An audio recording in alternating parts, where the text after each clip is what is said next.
श्रोता प्रेमियों, मैं राम सागर शास्त्री आप लोगों के समक्ष रखने जा रहा हूं एक प्रसंग, माखन चोरी। देखिए, भगवान ने माखन चोरी क्यों की? गोस्वामी तुलसीदास जी ने मानस की एक चौपाई लिखी है कि संतो हृदय नवनीत समाना, संत का हृदय मक्खन के समान होता है। अतः मैं संतों के हृदय को चुराने के लिए उत्पन्न हुआ हूं। पुराणों में आपने ये भी सुना होगा कि बहुत से संत अनेकों वर्षों तक तपस्या करने के बाद ब्रह्मी गोपी के रूप में उत्पन्न हुए। अतः भगवान माखन चोरी के बहाने से उनका हृदय चुरा रहे हैं। किसी कवि ने एक सुंदर श्लोक लिखा है कि ब्रजे वसंतम नवनीत चौरम अनेक जन्मार्जित पाप चौरम गोपांगनानाम चयदुकूल चौरम चौरादिगण्यम मनसा स्मराम। ब्रज में विहार करने वाले, माखन को चुराने वाले, जन्म जन्मांतर के पापों को चुरा लेने वाले, गोपांगनाओं के चित्त को चुराने वाले, चोरी करने में निपुण भगवान श्री कृष्ण का मैं मन से स्मरण करता हूं। माखन चोरी की चर्चा करने से पहले हम आपको यह बता दें कि भगवान कृष्ण ने यशोदा जी को विश्व दर्शन क्यों करवाया था। देखिए, भगवान अपनी माता के स्नेह से कभी तृप्त नहीं होते हैं। वे यशोदा जी के स्तनपान से कभी तृप्त नहीं होते हैं। मां सोचती है कि तुझे ज्यादा दूध दे देगा तो अपच हो जाएगी। इसलिए भगवान ने अपने मुख में विश्व रूप दिखाकर यह सिद्ध किया कि मैं अकेले दूध नहीं पीता हूं, मेरे मुख में बैठा हुआ सारा विश्व इसका पान कर रहा हूं। चलो, ये बात भी समझ में आ गई होगी, परंतु मुख में विश्व को देखकर यशोदा जी ने अपनी आंखें क्यों बंद कर ली? देखिए, यशोदा जी ने सोचा कि सारा विश्व कृष्ण के मुख में कैसे हो सकता है, यह हमारी आंखों की ही गड़बड़ी है, इसलिए उन्होंने अपनी आंखें बंद कर ली। चलो, अब हम आपको माखन चोरी की तरफ ले चल रहे हैं। देखिए, बच्चा चोरी करना कहां से सीखता है? अपने घर से। भगवान ने भी चोरी करने की शुरुआत अपने घर से ही की। एक दिन कृष्ण सोने घर में माखन चुरा रहे थे। उनकी दृष्टि मण के खंभे पर पड़ी, उसमें उनका प्रतिबिंब दिखाई पड़ रहा था। वे डर गए और प्रतिबिंब से बोले, भैया तुमने मुझे देख लिया, कोई बात नहीं, मैं माखन की चोरी कर रहा हूं, यह बात मैया यशोदा को नहीं बताना। जितना माखन हम खाएंगे उतना तुम्हें भी खिलाएंगे। तब तक यशोदा जी आ गई। उन्होंने पूछा, कन्हैया किससे बातें कर रहा है? कृष्ण ने कहा, भैया देखो, ये कौन है जो घर में घुसकर माखन चुरा रहा है? हमारे मना करने पर भी ये नहीं मान रहा है। हम गुस्सा करते हैं तो ये भी गुस्सा करता है। मैया, ये मत सोचना कि मैं माखन चुरा रहा हूं, मुझे माखन का कोई लोभ नहीं है। यशोदा जी कृष्ण की बातें सुनकर आनंद मग्न हो गए। एक दिन की बात है, कृष्ण अपने घर में माखन चुरा रहे थे। तभी यशोदा जी आ गई। उन्होंने कृष्ण को पुकारा, कन्हैया तू कहां है, क्या कर रहा है? भगवान मटकी से दूर हो गए। यशोदा ने देखा हाथ में माखन लगा है। बोली, कन्हैया ये माखन तेरे हाथ में कहां से लगा? बोले, भैया तुमने जो हमारे हाथ में कंकड़ बांध रखा है, इसकी गर्मी से हाथ जल रहा था, इसलिए हमने माखन की मटकी में हाथ डालकर जल को ठंडा किया है।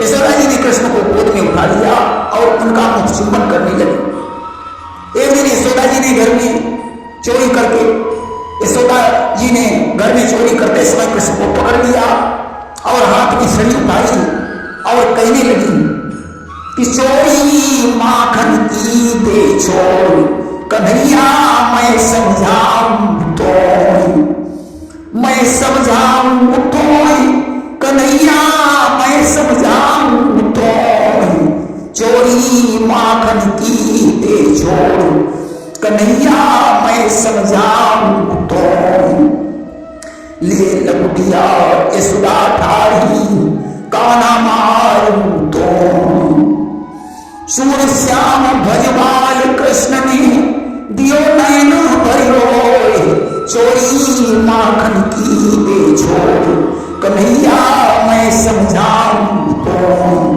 मैया ने कहा, कन्हैया आज तुझे बहुत मालूम करने की आदत छोड़ दे। भगवान की आंखों से आंसू बहने लगे और वे मुंह करके बड़ी जोर से रोने लगे। अब तो मैया का धीरज छूट गया, उन्होंने छड़ी फेंक दी और अपनी आंचल से भगवान की आंखों के आंसू पोंछे, उन्हें गोद में बैठा लिया और कहने लगी, बेटा ये सारा माखन तुम्हारा ही है, ये कोई चोरी नहीं है। देखिए गोपियां रातों में जाग जाग कर प्रातःकाल दही मत कर माखन निकाल कर छीके पर रख देती थी और भगवान के आने की प्रतीक्षा करती थी कि कृष्ण किसी बहाने से मेरे घर आए और माखन खा जाए। कि जिस समय घरों में बालाई दध दूध जमाया करती थी, उस समय मनोहर गीतों से मोहन को बुलाया करती थी। चितचोर तुम्हारे खाने को रखा है दही ठिकाने से, मेरे मोहन मेरे लाला आ जाओ इसी बहाने से। अब तो भगवान वहां जाते हैं, माखन खाते हैं और मटकियां फोड़ डालते हैं। अब तो गोपियां शिकायत लेकर यशोदा जी के पास पहुंची। उन्होंने कहा, मैया तेरा ये कन्हैया बड़ा ढीठ है, बालापन में ही इसने चोरी की धूम मचा रखी है कि बेहद चंचल चालाक चतुर मैयारी उमर कन्हाई है, देख तो तनिक बालापन में चोरी की धूम मचाई है। हम तो इसे ब्रजनायक समझते थे, परंतु ये तो गुलछा खाने के लायक है कि हम इसको ब्रजपति कहते हैं, पर या कैसा ब्रजनायक है, दही माखन खाने लायक है या गुलछे खाने लायक है। मैया यशोदा कहने लगी, गोपियों बिना प्रमाण के तुम्हारी बातों पर मैं कैसे विश्वास कर लूं? अगर ऐसी बात है तो कन्हैया को पकड़कर मेरे पास ले आना। अब तो गोपियों ने मिलकर सलाह की कि कन्हैया को एक दिन चोरी करते समय पकड़ लिया जाए, तब यशोदा को विश्वास हो जाएगा। इधर तो गोपियों ने सलाह की और उधर भगवान कृष्ण ने अपनी टोली बनाई। उन्होंने मनसुखा, दामा, श्रीदामा, छदामी आदि बाल सखाओं को इकट्ठा किया और कहने लगे कि भैया चलो हमारे संग, करेंगे माखन की चोरी, माखन की चोरी करेंगे, माखन की चोरी। भैया चलो हमारे संग, करेंगे माखन की चोरी। एक लख में पति भवन में दूध दही अधिकार, घर का माखन मन ही न भावे सूझे बरजोरी। भैया चलो हमारे संग, करेंगे माखन की चोरी। भगवान ने कहा, यद्यपि मेरे घर में माखन की कमी नहीं है, फिर भी चोरी से माखन खाने की बड़ी इच्छा रहती है। मनसुखा बोला, कन्हैया बात तो सही है, चोरी के माखन में जितना आनंद है उतना घर के माखन में नहीं है। कृष्ण ने कहा, आज उसके घर में चोरी करेंगे जिसकी मां माखन मांगने पर भी नहीं देती है। श्री रामा बोला, कन्हैया मेरी मां मांगने पर भी मुझे छटाक भर माखन नहीं देती, वो सारा माखन मथुरा में ले जाकर बेच देती है। कृष्ण ने कहा, तो ठीक है, आज तुम्हारे घर में चोरी की जाए। श्री रामा की माता प्रातःकाल 4 बजे यमुना जी में पानी भरने चली गई और इधर सारी फौज उसके घर में घुस पड़ी। छीके पर मटकी है, काफी ऊंचाई है। भगवान ने मनसुखा को बुलाया, उसे घोड़ा बनाकर उसकी पीठ पर खड़े हुए, देखा मटकी नहीं मिल रही है। अब मनसुखा के ऊपर श्रीदामा, श्रीदामा के ऊपर दामा, दामा के ऊपर छदामी को घोड़ा बनाया और छदामी की पीठ पर कृष्ण खड़े हुए। देखा मटकी फिर भी 2 अंगुल ऊंचाई पर है। मनसुखा सबसे नीचे है, उसका दम घुटा जा रहा है। बोला, कन्हैया जल्दी से मटकी उतार ले। भगवान बोले, दादा मटकी मिलती ही नहीं है, मटकी मिल ही नहीं पा रही है। मनसुखा बोला, तो ऐसा कर, तेरे पेट में बंसी है, उससे मटकी में स्नान करके दही पी ले। भगवान ने बंसी से मटकी में स्नान कर दिया और मुंह लगाकर माखन पीने लगे। मनसुखा नीचे से बोला, कन्हैया जल्दी उतर, वरना श्री रामा की माता आती होगी।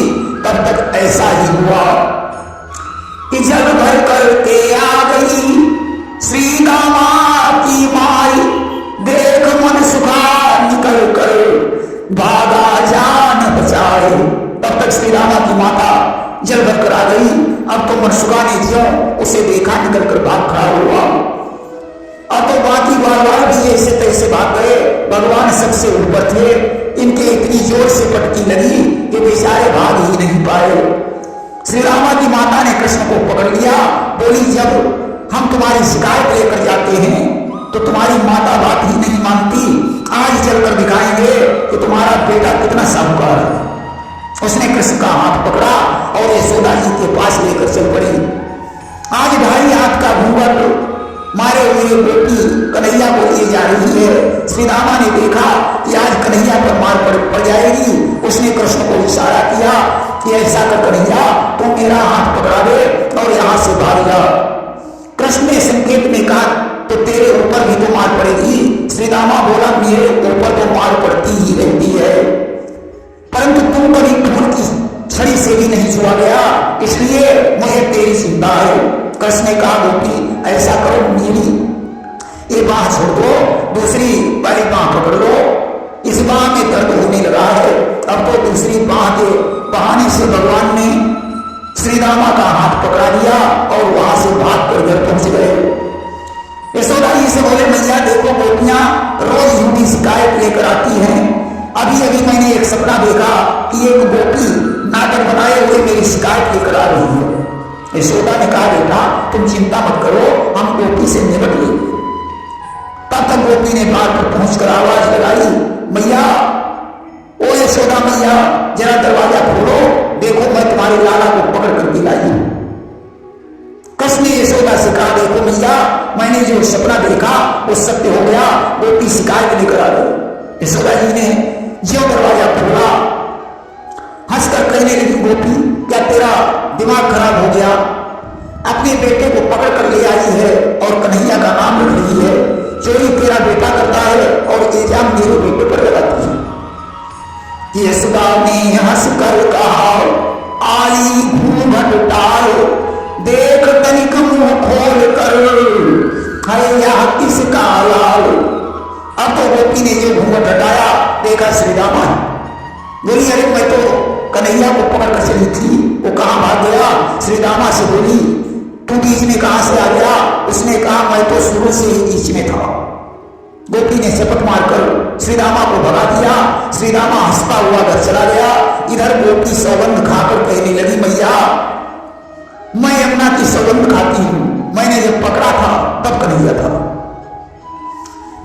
कि मैया साक्षी गोधन की है, सौगंध मुझे यमुना की है। या जो कुछ भी तुम देख रही, सब मोहन की चालाकी है।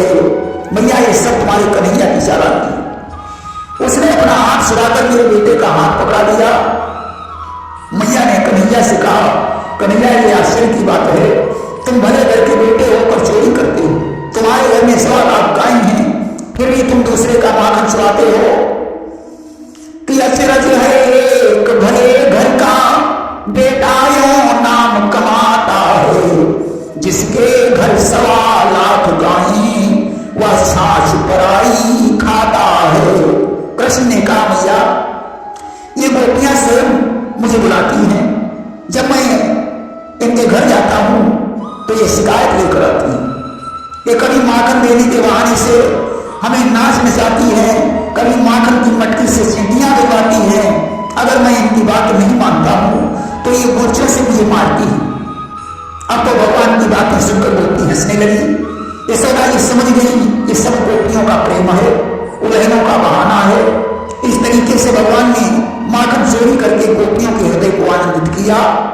एक दिन की बात है, भगवान कृष्ण बलराम आदि बालों के साथ खेल रहे थे और उन्होंने मिट्टी खा ली। व्यास जी लिखते हैं कि एकदा क्रीडमान आस्ते रामाद्या को पुदार का, कृष्णो मुदम भक्षित्वा नीतिमात्रे निवेदयन् संग सखा और खाई रहे भरी भरी मुंह माटी।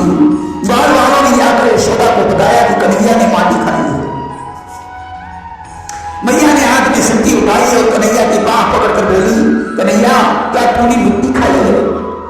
ग्वाल ज्ञान कही सुखदान रिसाई के मात कहे गई साटी। कृष्ण ने कहा, भैया मुझे माखन नहीं, मुझे मारना नहीं, मेरी बात पर विश्वास करो। इस श्याम का मारो मती और विश्वास करो भ्रम की तही गाठी कि झूठ सखा बोलई सिगरे और ले समूह चही हम खाई न माटी। ये जितने सगा हैं सभी झूठ बोल रहे हैं। अगर तुम्हें मेरे ऊपर विश्वास नहीं है तो सौगंध ले लीजिए कि ना हम भक्षितवानंद सर्वे मिथ्याभिसंशिना, हमने कोई माटी नहीं खाई। ये सारे सगा झूठ बोल रहे हैं। यशोदा ने कहा, कन्हैया तेरे मुंह पर माटी लगी है, जरा मुंह खोल कर दिखा। अब तो ज्यों भगवान ने अपना मुंह खोला, मुंह में सारा ब्रह्मांड दिखाई देने लगा कि आगामी तरह भी सच शिव चतुरानन और बहुगिरी सरित सिंधु महिकानन। अनगिनत सूर्य चंद्रमा, अनगिनत पर्वत, अनगिनत समुद्र, तमाम ब्रह्मा तमाम शंकर भगवान के मुंह में दिखाई पड़े। यशोदा ये आश्चर्य में डूब गई, क्या मैं स्वप्न देख रही हूं या देव माया है, अथवा हमारी बुद्धि का भ्रम है, या ये बालक शुद्ध योगी है। भगवान ने अपनी वैष्णवी माया का संचार करके यशोदा के हृदय से इस घटना को भुला दिया। वे सारी घटना भूलकर पुत्रवत स्नेह करने लगी। देखिए भगवान ने माटी क्यों खाई? भगवान ने सोचा कि मुझ में सतोगुण है, आगे बहुत से रजोगुणी कर्म करने हैं, इसलिए मुझे रज का संग्रह करना चाहिए। नंबर 2, पृथ्वी का एक नाम क्षमा है। भगवान सोचते हैं बार बार मेरे साथ खेलते हैं, उनसे अपराध भी हो सकता है, इसलिए मुझे क्षमा का गुण धारण करना चाहिए। नंबर 3, पृथ्वी का एक नाम रसा भी है। भगवान ने सोचा कि माखन का स्वाद लेकर देख चुका हूं, अब रसा का स्वाद लेकर देखिए। नंबर 4, भगवान ने सोचा कि इस अवतार में पृथ्वी का उद्धार करना है, इसलिए पृथ्वी का कुछ अंश भुजों यानी दांतों को दान कर देना चाहिए। नंबर 5, कृष्ण ने सोचा कि ब्राह्मण सात्विक कर्म में लगे हैं, उन्हें असुरों के संहार के लिए राजस कर्म भी करनी चाहिए। या सूचित करने के लिए उन्होंने भुजों यानी दांतों को रज से युक्त किया। नंबर 6, पहले विष भक्षण किया था, अब मिट्टी खाकर उसकी दवा कर रहे हैं। नंबर 7, पहले माखन खाया, गोपियों के पुराना देने पर माटी खाई जिससे मुंह साफ हो जाए। नंबर 8, भगवान कृष्ण के उदर में रहने वाले कोटि कोटि ब्रह्मांडों के जीव ब्रजरज के लिए व्याकुल थे, इसलिए उन्होंने मिट्टी खाई। नंबर 9, भगवान अपने भक्तों की चरण रज मुख द्वारा अपने हृदय में दान करते हैं। नंबर 10, मिट्टी खाना छोटे बच्चों का स्वभाव होता है। अब प्रश्न आता है कि मिट्टी खाने के बाद भगवान ने यशोदा जी को संपूर्ण विश्व अपने मुंह में क्यों दिखाया? भगवान ने यह सूचित किया कि अगर मैंने मिट्टी खाई तो संपूर्ण विश्व ने खाई, फिर अकेले मेरा नाम क्यों लिया जा रहा है? भगवान ने अपना मुंह क्यों खोल दिया? भगवान ने सोचा पहले जब मैंने मुंह खोला तो मां ने अपनी दोनों आंखें बंद कर ली थी, आज भी मुंह खोलूंगा तो भी दोनों आंखें बंद कर लेंगी, इसलिए उन्होंने अपना मुंह खोल दिया। इसके आगे भगवान को यशोदा जी ने एक दिन ऊखल से बांध दिया। ऊखल बंधन के बहाने भगवान ने यमराजन का उद्धार किया।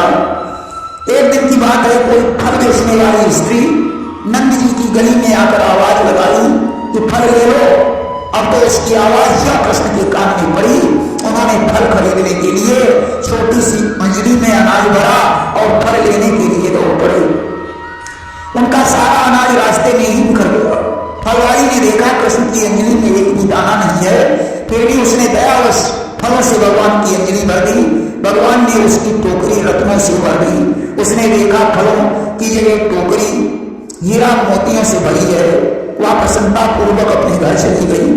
इसके बाद नंद बाबा आज बड़े बड़े बूढ़ों ने देखा इस महावन में बड़े बड़े उत्पात होने लगे हैं।